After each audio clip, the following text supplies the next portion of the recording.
The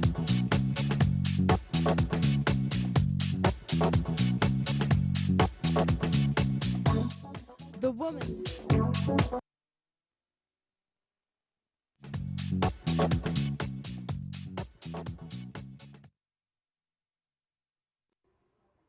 Hello and welcome to The Woman Show. It is once again so wonderful to be here with you. My name is Ikanem Robertson and we have an incredible show for you. We will be talking about Black history beyond expectations. That could be an exclamation mark, that could be a question mark. But we have some incredible guests today that will be talking about this with us. Now, but just before I go on, we have our superwoman in the house, Bola. Hello, good evening everybody. Welcome. Today, Black History Beyond Expectations. I'm so excited to talk about this subject. It's a burning issue in our community that we need to speak about. Yes, indeed. And I must excuse myself already because I have a cold. I know that one of our guests also has a cold. But, you know, the colds are going around. And I think, you know, even very famous people are having colds and coughing all over the place. You're in good but company. I will say no more about that, so I know I'm in great company. Now, I have a guest with us who says he is the king of self-professed controversy. So I'm looking forward to how it's going to be today as we get down there and really argue with the subject of Black history. His name is John Michael Jordan.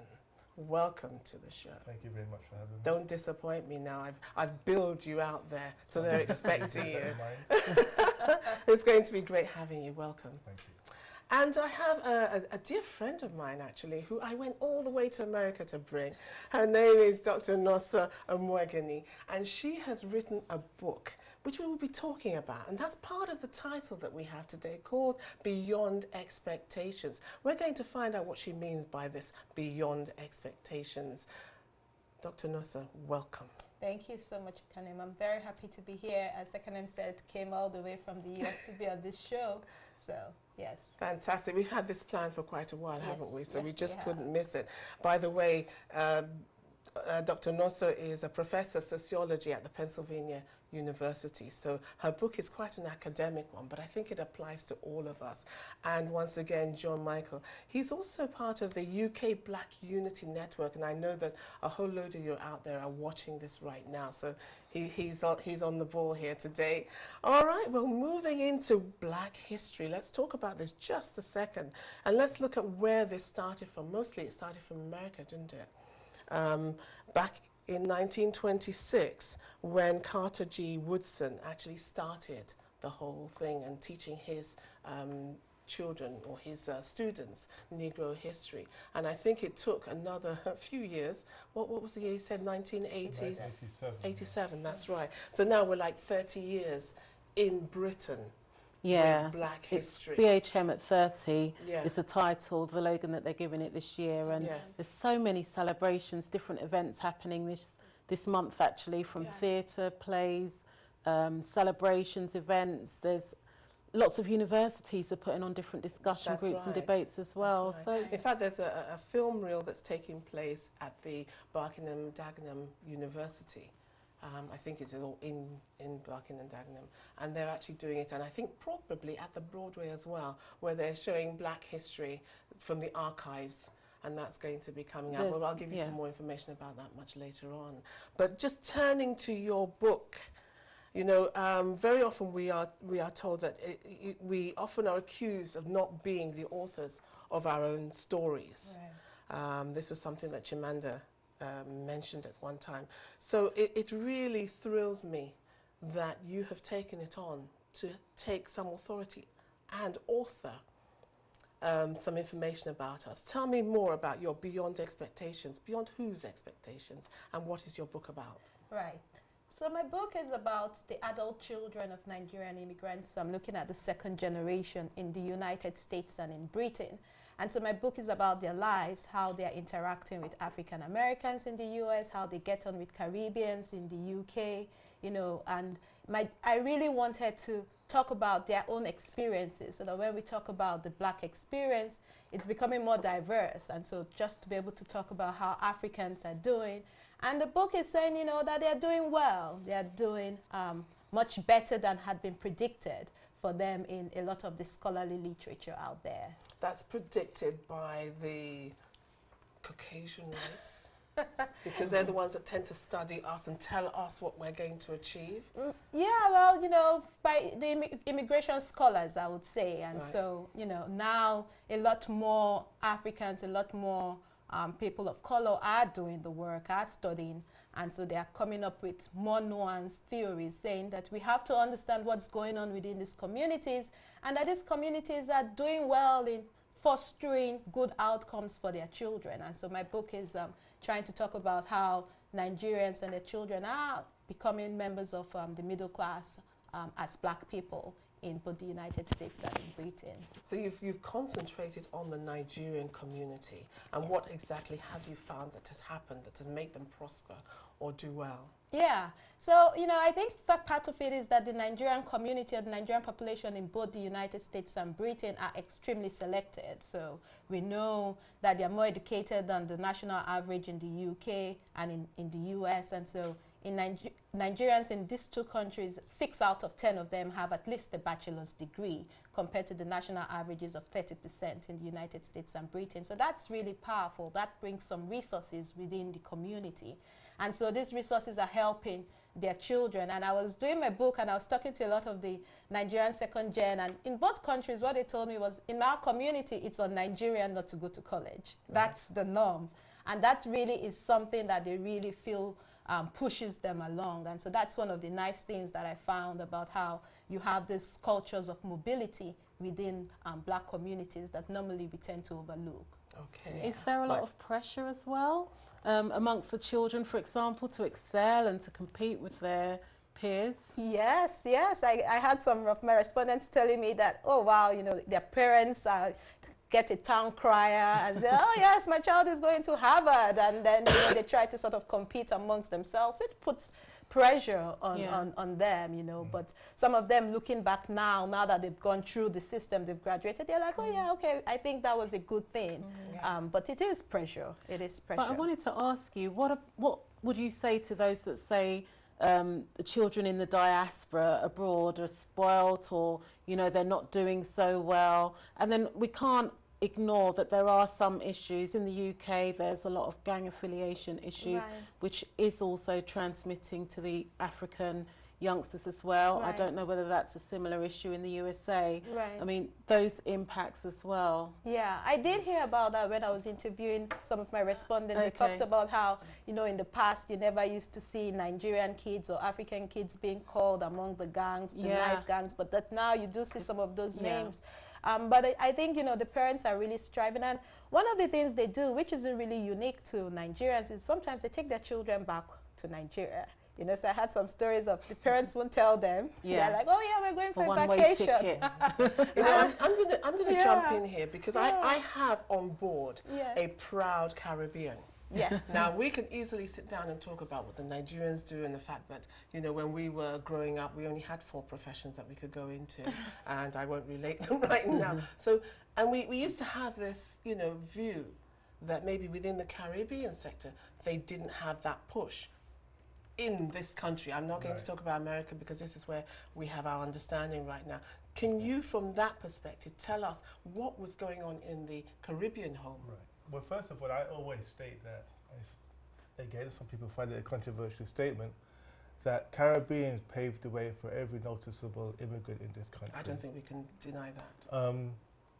If you look at the Windrush generation, when they came here, it was very specifically kind of set aside what they'll be doing when they came. So you had, for example, the women were put into nursing.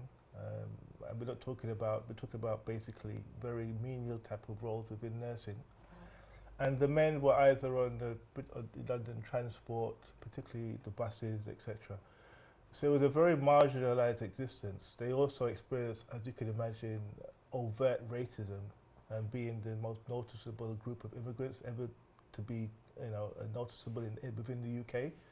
So there was a lot of things that we had to deal with our ancestors when they came here. And I think that has impacted in terms of economic achievement, because if your father has come here and he hit the ground running. And he understood that at the end of the day, he had to keep a roof over his head. He had to work. He's going to instill that in his son, particularly his son, that at the end of the day, as a man, you need to provide for your family. Yes. And if you see your father engaged in what would be now known as quite blue-collar type of work, and you're being continually pushed into working, education is not seen as something that particularly would be at that time beneficial. Yes. You have to also factor in mind there was overt racism within the educational system. So many of the first generation black children here felt very marginalized within the educational system. I mean, you had overt racism within the curriculum. What format would that have taken when you say overt racism? Well, I remember being in school and one of my peers getting into a disagreement with a teacher, and he said, "You should be in a cage. Oh, yes. You and your brother should be in a cage."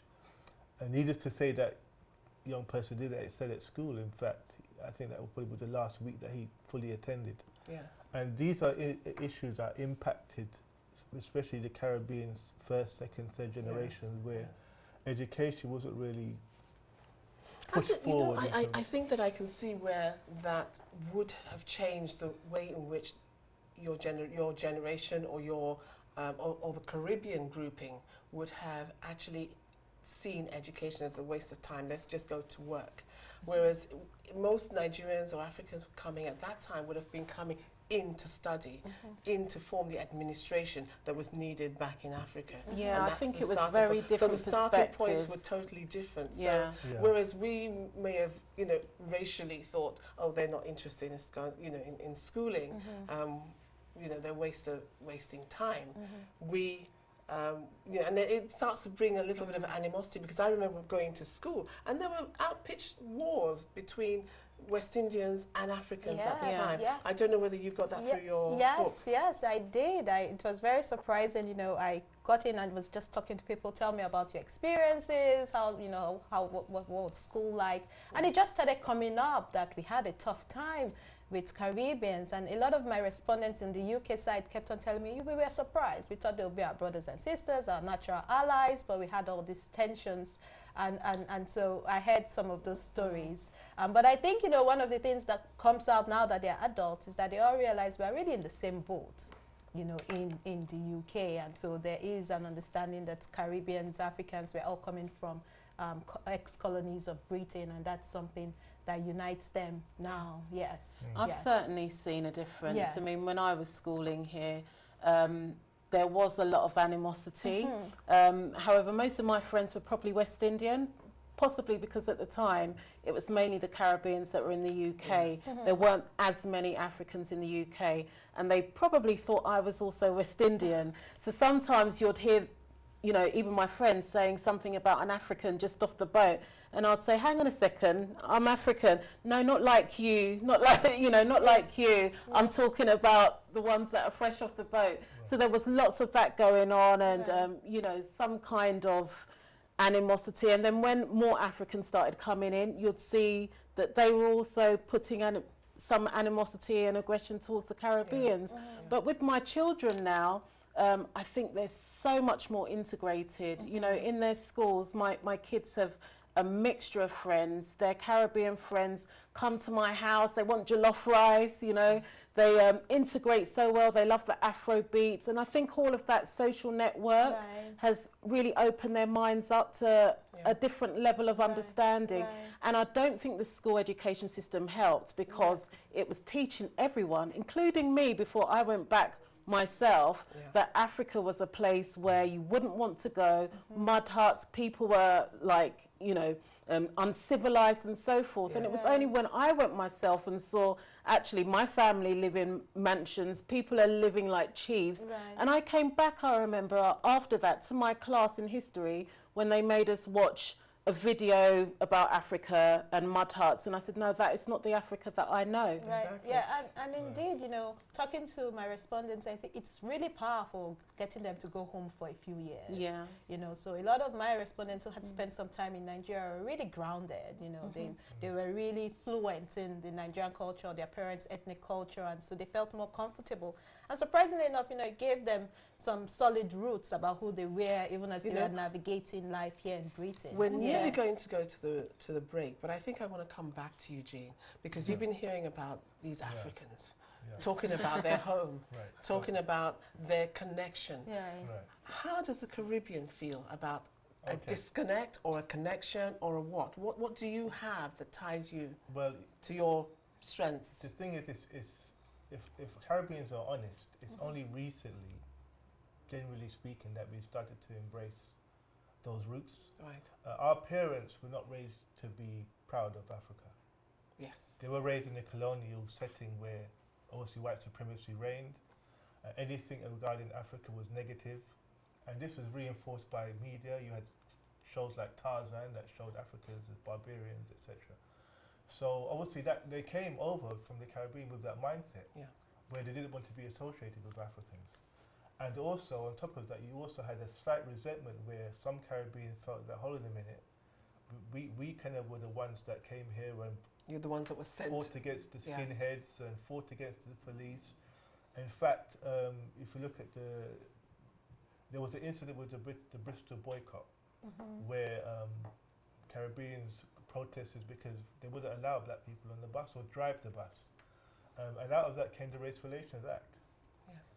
So Caribbeans think, hold on, you know, if it wasn't for us, as I say, every noticeable Change migrant that came it benefits from those laws. Yeah, but you see, each migrant comes with new values and new requirements. Right. So you gradually make that input. It's like in your book, there was a guy called Chukwuma who actually changed his profession in order to go into a profession. He went from being a barrister to being an accountant because he felt that being a barrister was visible and he was unable to practice it properly. So therefore he went into accountancy, which he would be behind the scenes, and his colour wouldn't come into reducing his ability to get money. Right. But I'm going to leave that story for the moment and come back to it after the break. So we will continue asking that question.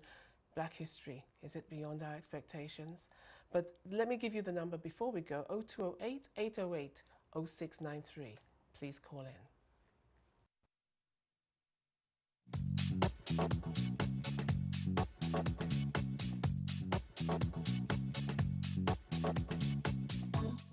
The woman.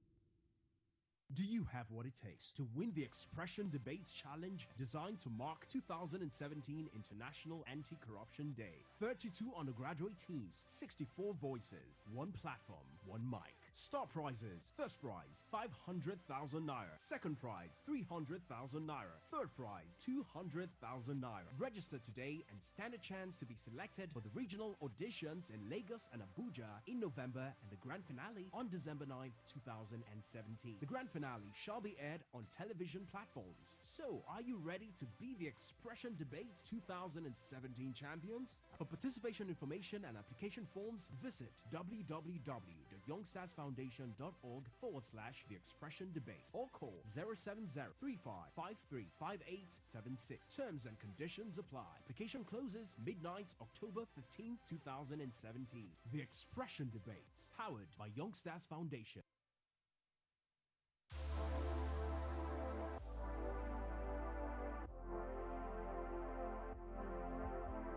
Jesus House invites you to their annual IT conference, Information Technology Breaking Barriers. This unique conference is absolutely free and offers hands-on training via workshops, not theories. Well, I think it's a great event from what I saw from last year. I'm very glad to be part of this. It's absolutely amazing. We've got a set of great speakers. Workshops include project delivery management, agile delivery, business and process analysis. Some key seminar topics include big data, solution architecture, GDPR, risk management. You need to have a strategy in place so that you will understand what do I focus on and what is relevant and what is irrelevant. This is a great networking event. I've got to engage you, I've got to connect with you, I've got to cause you to want to listen. People have connected with mentors who have offered them jobs in their companies. The sky's the limit in terms of what we have to offer, but for us as individuals we have to actively manage our skills and our careers and the types of projects we work on in order to take full advantage of that. Previous conferences have helped people get new jobs, change roles, upgrade their skill set, get promotions and more. Register online today to book your place at jhitconference.com.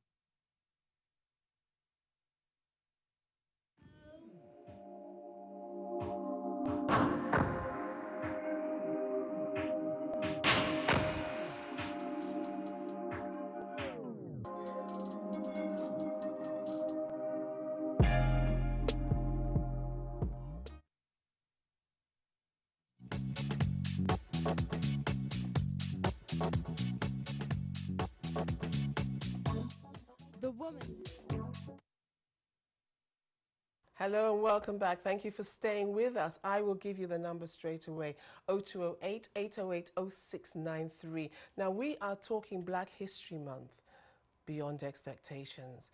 Now, before the break, you were telling us about the Caribbean perspective and the fact that you felt that the Caribbeans actually opened the way for what we're all enjoying as the black race in this country, and in particular Africans. And I can see where the animosity would have come in. It's like, we've done all the dirty work and then you just come and ride. And that is that kind of feeling. It's now becoming clear to me. It's so strange how you are so in something that you don't actually understand where the pain is. And I'm suddenly seeing it and understanding it. So now you tell me here, Black History Month, it's just for you. What's it about? How do you feel that we have progressed it? Have we progressed it? I mean, my view changes. Yeah. At one point, I thought it was a complete waste of time. I thought, why are we just celebrating this on 1 month? This should be continuous. It should be within the curriculum. I think that's the argument everybody's saying. But then at times I've seen it when it works. I've been to schools where I've seen young black kids who had absolutely no knowledge about, for example, the Windrush situation, black people coming over, what they went through. So I can't knock it. If it's used, something is better than nothing. At the end of the day. So if they're getting some information, if some black children are getting some information about their past that would inform how their identity today, I can see the benefits of it. But what's the benefit of just getting information about your past? Right. But it's if it's used in the right way, isn't it, as well, like you said, if it's teaching the children about where they're coming from and all the positive aspects, great. But, I mean, we had in the summer, we had in the media, there was a report published about a grammar school in Kent. And in fact, it's even happened at another school that I know where the kids were made to reenact a slave auction. And that is just absolutely demeaning. They were made to reenact it to try and sell slaves and also do posters about it. And that's absolutely sickening. And they actually had to do an official apology. Okay, just 1 second. I'm told that I'm having a call. Hello? Hello. Hello. Your name, please, and where are you calling from? Arinola from Tottenham. Hi, Arinola. Thank you for your call. What's your contribution?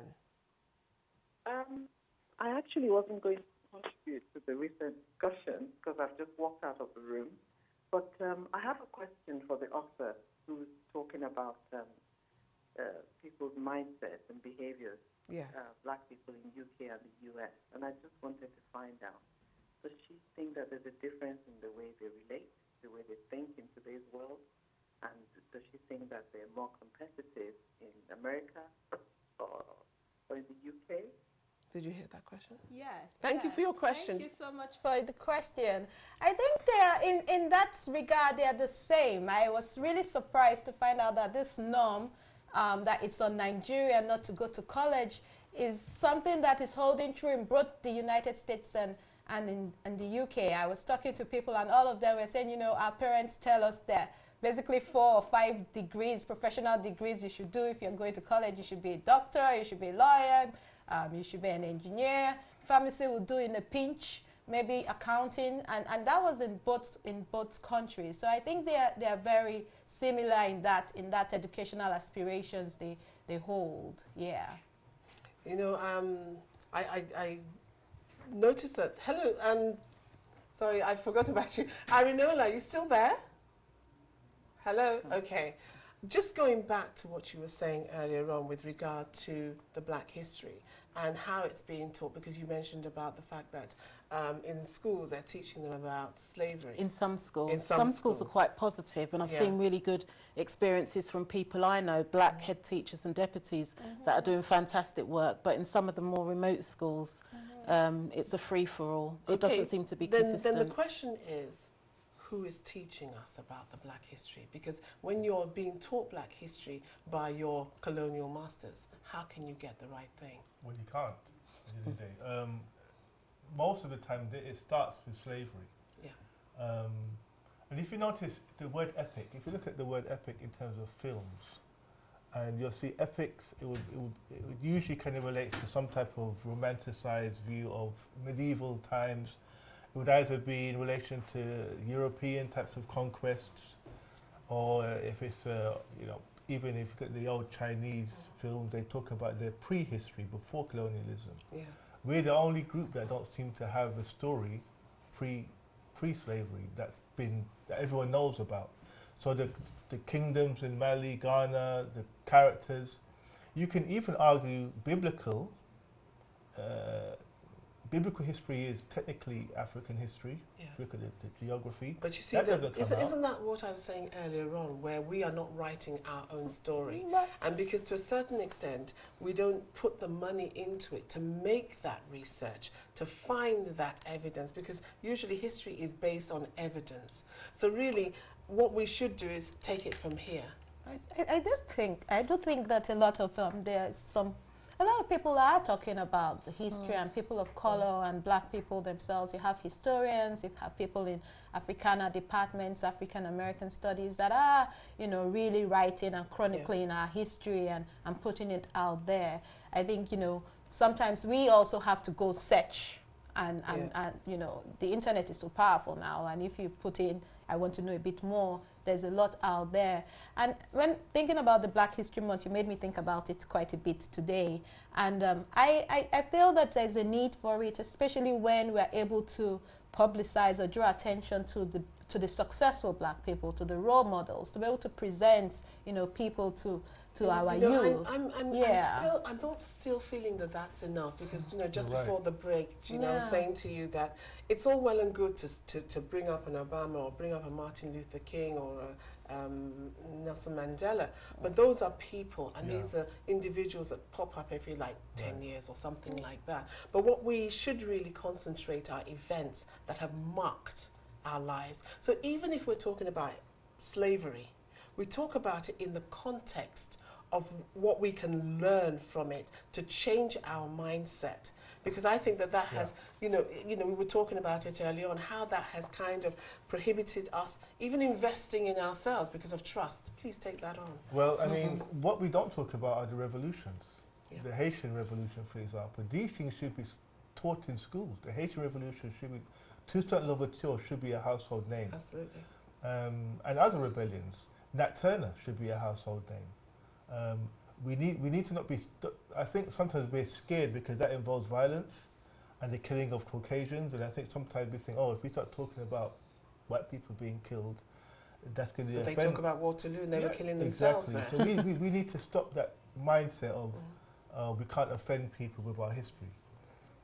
Once we start doing that and start teaching about, because to me these people are heroes, as much as great figures in European history are celebrated who've committed atrocities, so-called atrocities, of killed people. Toussaint Louverture is one of the greatest heroes we've ever had, and this is a person that single-handedly took on the whole of Europe. He's not mentioned in schools. But Why? then, how are we mentioning it for ourselves? Right. What efforts are we making? Because we're still waiting for the school system to do it. Right. We're still waiting for our colonial masters to teach us about ourselves. So we can't have it both ways. You can't on the one hand say, you know, Black History Month, what's that about? It's no good. What have we done to change it? Because now it's time to take it on board and say, make it ours, don't you think? Yeah, I mean, I think that there's two ways to look at it. One, we can do it within our communities as you do, and you know many other people do. There's so many Saturday schools as well within the Black communities. Although they seem to be on the academics, I think that actually putting in some Black history within those Saturday schools would be an excellent idea. And then secondly, lobbying. There's no reason why it shouldn't be taught in the schools, and it doesn't have to be taught by our colonial masters, as it were. Why can't they get people from the Black community into those schools? They're the best people to teach on that subject. We're the best people to teach about our own history. So we need to be lobbying, whether we're lobbying government, MPs, whether it's even locally, your local councillors.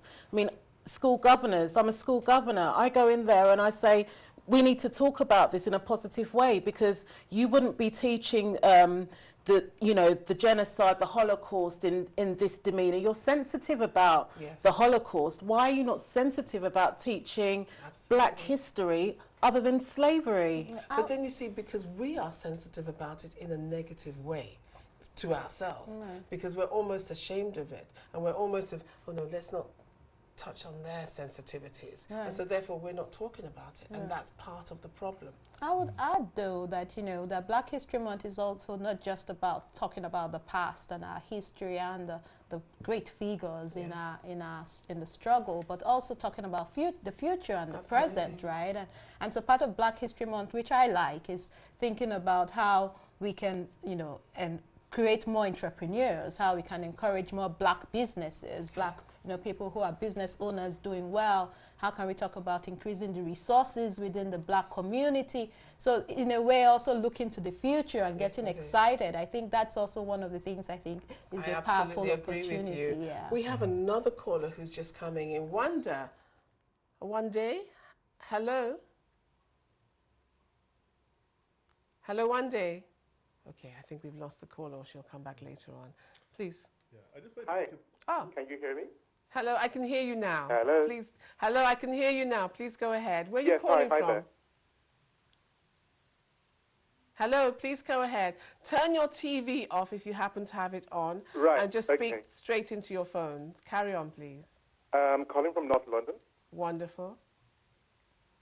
Go ahead. You still have... Right, okay. Please turn your TV... So I'd like to make a contribution and also pose a question to the author as well. Okay. So going back to what you were saying about Black History Month, I think it's very important that we do have, even if it's just, a specified time where we sort of celebrate our achievements, talk about our history, showcase our potentials. I think it's very important to always do this. And I understand what you say about it's something we should do all the time, but also setting apart a specific time to actually celebrate that is important. And I think this is also where a book like Professor Morgan's book is important, to say that even in this, so we can talk about our past history and slavery, and even our history before slavery, but that even in this contemporary times, we have Black people who are high achievers, who are successful, who are challenging the stereotype. So even though we have, history going back decades or years, we also have history, current history, that we should be celebrating. And then going back to my question for the author, I read an excerpt from your book, and I think one of the respondents you interviewed was a guy called Idowu, who had come from sort of like quite a deprived background. But despite that, he went on to Ivy League schools and then became a Wall Street broker. And I just wanted to ask you if, during the course of doing your research and your interview, if you found a sort of recurring theme of the values of graft and hard work and work ethic being instilled in these young people that actually propelled them to be high achievers. And also, if I know we talked about pressure applied from parents for their children to achieve, but actually these children also seeing the sacrifices that their parents are making, despite them being poor or not having enough money, being also a stimulus, as a sort of a personal stimulus to make them want to achieve. I don't know if this was something of a recurring theme you kind of picked out in your research, or were there other factors indeed that sort of made these people Thank you for your question. Successful? Thank you so much, Wande, for your question. And indeed, I think you're right that a lot of the respondents I spoke to talked about the hardships their parents faced when they came to the United States of Britain. And so in our field in sociology, we talk about the immigrant bargain, right? Where parents say, I'm going through all this sacrifice, I'm going through all this trouble, so that my child will be better than me, will really attain or achieve the heights which I thought I would, but I'm passing on the baton to my children. So that's something that I found, And in terms of trying to instill ethics of hard work, I think the real thing is this norm. They all are growing up with the whole idea that you have to go to university. I had one of my respondents who told me her mom said, well, we're celebrating. You just finished high school. There's nothing to celebrate. That will celebrate when you get to university, finish university, and even go beyond university.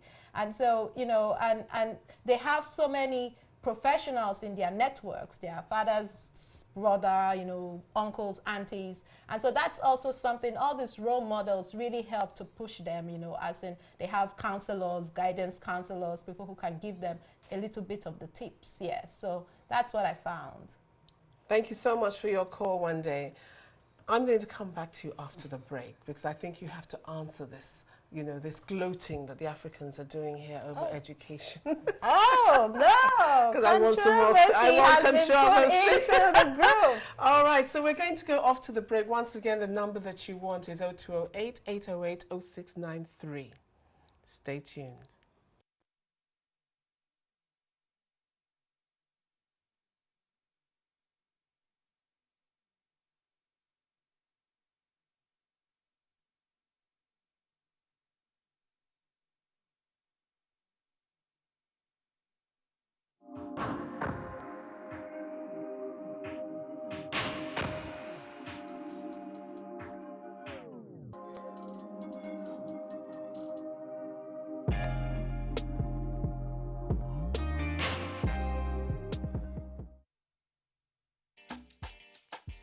Get ready to rep your team.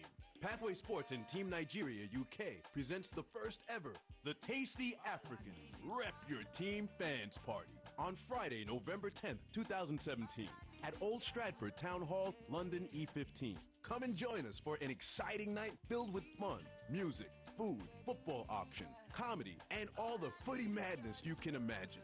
Dress in your favorite football team's jersey and find out which team has the best fans. Tickets start from £25 and are available online at eventbrite.com and via www.tubes.com. For more info, call 0333 5777 311 or 0744 811 2113 or log on to www.teamnigeriauk.com. You don't want to miss it. All proceeds raised will be donated to Cure Leukemia Charity, feeding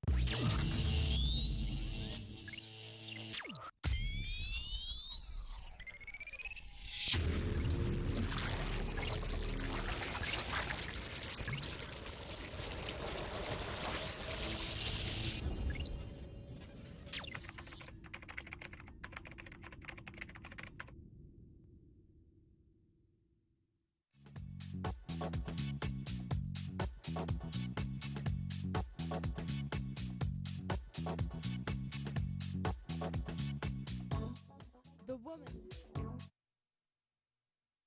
Cool. Hello and welcome back. Thank you for staying with us. 0208 808 0693. And we straight away have a call from Ezine. How are you doing, Ezine? Hi, I'm fine, thank you. I'm very well. Fantastic. Your question, please. Where are you calling from? I'm calling from London. Excellent. Your question, please.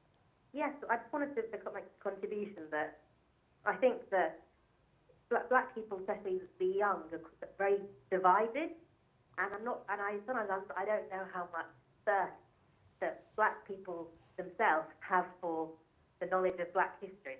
So when we're saying we want to put black history in schools so that maybe white people and other races can learn about black history, I don't know if I see so many black children who are craving to learn, you know, about black history. So if we're not craving to learn about it as young generation, why should we expect it to be in schools when we are not so, you know, bothered or curious about something, it as in ourselves? And also, I think because especially in the younger generations, we see a lot of division sometimes amongst black people in terms of social media and things of that nature. A lot of hate that we see actually occur. Yeah, thank you so much. So sometimes I don't really know, you know.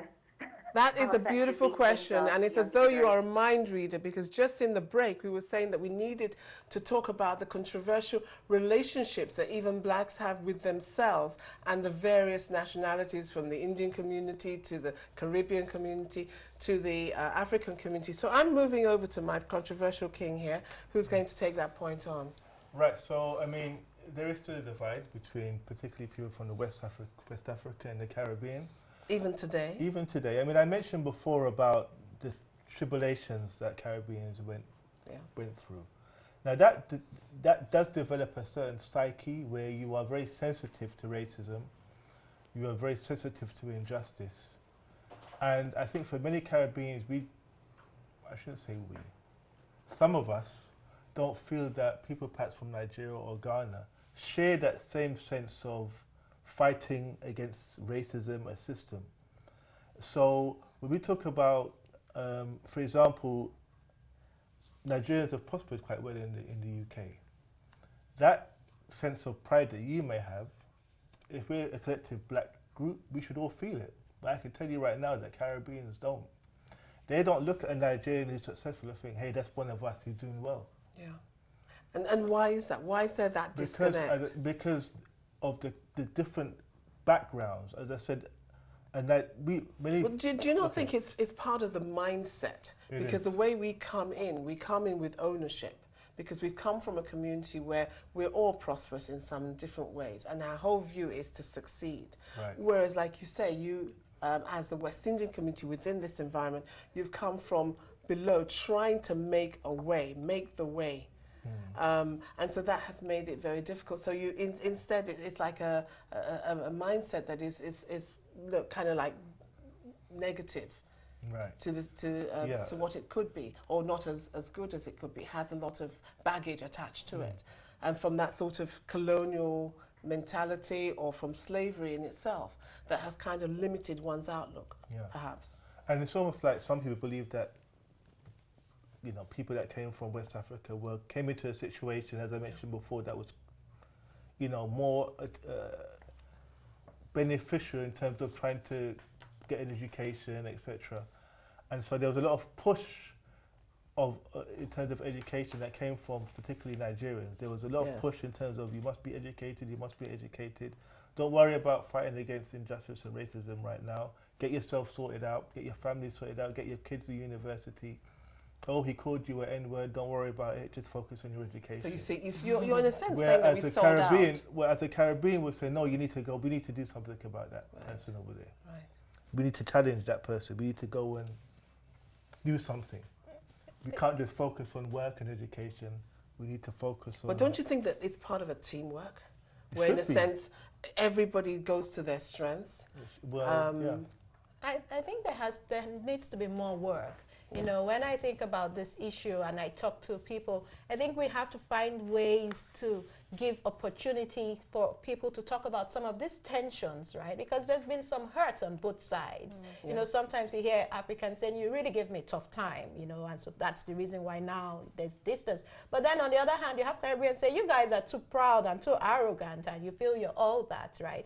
And so I think we have to find a way to create stronger ties, to create bridges between the communities. Sometimes it's almost as if we're in silos, and it's not unique to the UK, even in the United States. One of the things we hear a lot is that, you know, African immigrants, Caribbean immigrants are piggybacking on the infrastructure that was put in place by African Americans, which is really what John is saying here.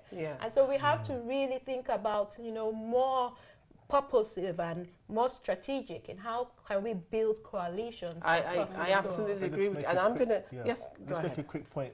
A lot of this also has to do with what's happening in America for the last 20 or 30 years. There's been a massive focus on Egypt. People are revering Egypt. Now, I always say it doesn't make any sense to me, because if you're African American or even Caribbean, your ancestor goes back to West Africa, not East Africa.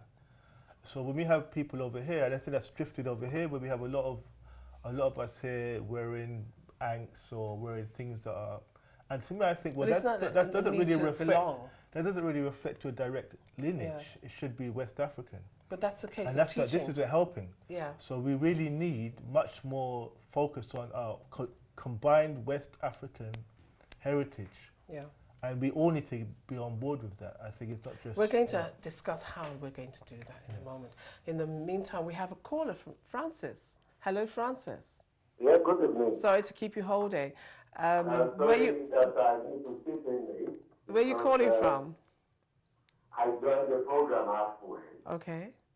And let me be honest with you. The brother in the middle was saying something, and the rest are yet to understand it. He was talking about the relationship between the African now in Caribbean and African in African countries. How far about the relationship between the two? Mm-hmm. To be honest with you, Caribbeans believe that they have a problem with the Africans that are right there in African or the ones that are moving in the diaspora. They said that our great-grandfather sold them into slavery. I attended a program. Luckily for me, I was the only person that would tell them the genesis of the whole story. But right from there, they have another change of mindset. Because the story that they heard was that our great-grandfather sold them into slavery. But I used a big example for them to have a change of mind. I said, how can a father or a mother could give his own child to the white people just to cast it away just like that? Can they think inward that there was a power, a forceful power, that grabbed and dragged that child away from their parents? Yes. This is what Black history is all about. This is what I want every Black people to look into. Every year, they gave us October as Black History Month. Do you know the reason why they gave you this? These are the questions that every one of us should know and answer. They've been calling every Black thing black, black, black. And they would never use white to defeat their own. Like my own advice and my submission tonight is this. If you are there and you are willing and you are able to help, let us think inward on how we can go back to the basics. Where is our basics? It's the African country. A lot of Caribbeans don't even know from where they took their great-grandfathers from.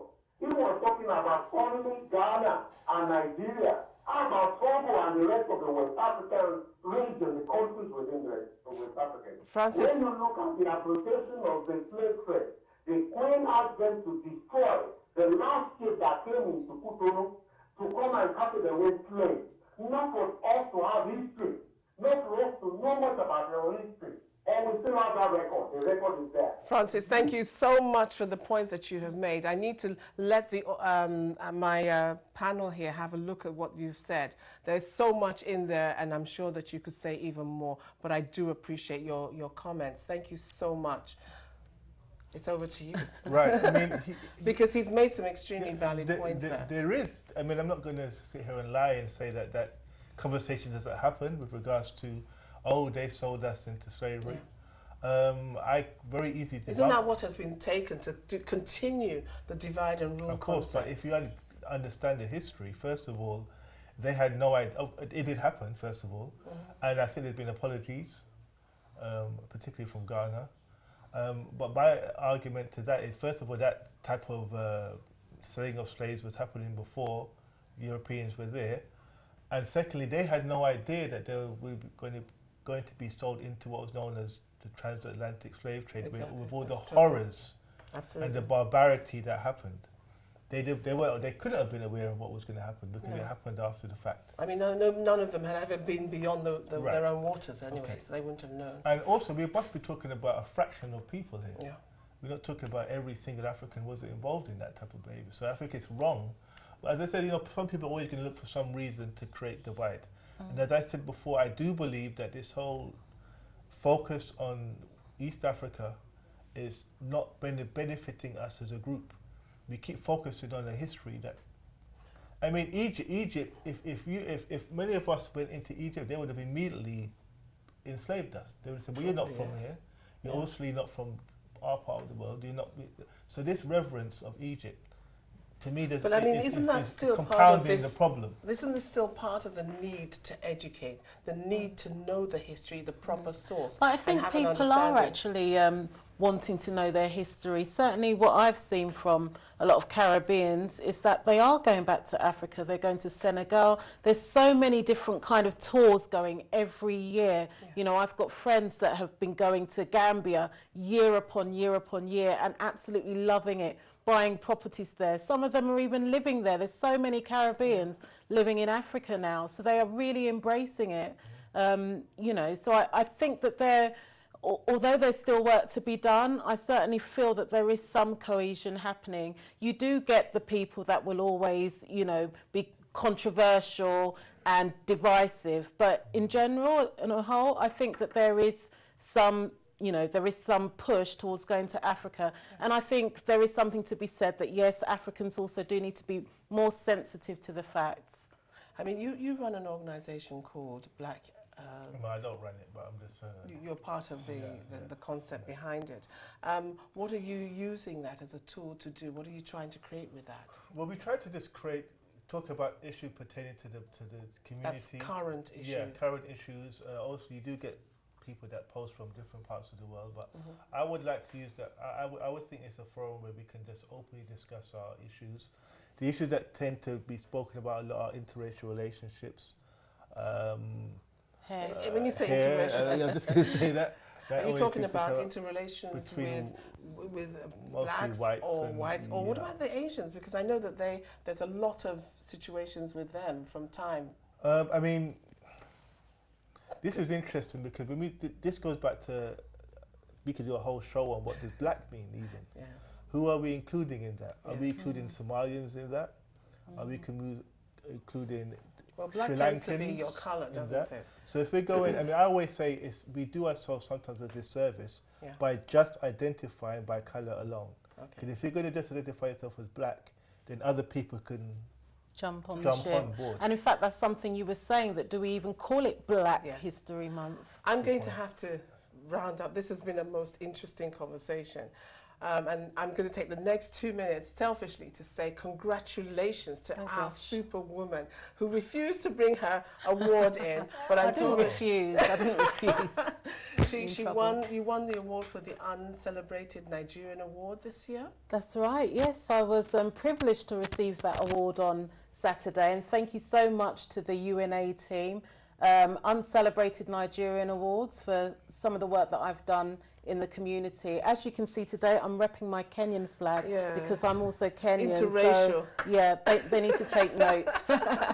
In actual fact, I will start to shout about Nigeria. Nigeria was 57 this year on the 1st of October, which is the beginning of the Black History Month as well. So we've all been celebrating in different ways. I couldn't bring in the green flag because you wouldn't be able to see it on our current background. But it's been a pleasure having you on board, Jean. Thank you and I'm sure we're going to continue this conversation even after this program. And again, we'll come back to it. Thank you, Dr. Nonso, for coming on. It's been a pleasure. Thank you My so second much. time with you this week alone. Yes. And congratulations on your book. Thank you so and much.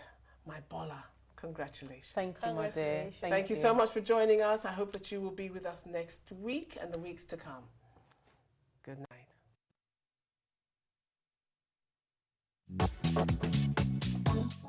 The Woman.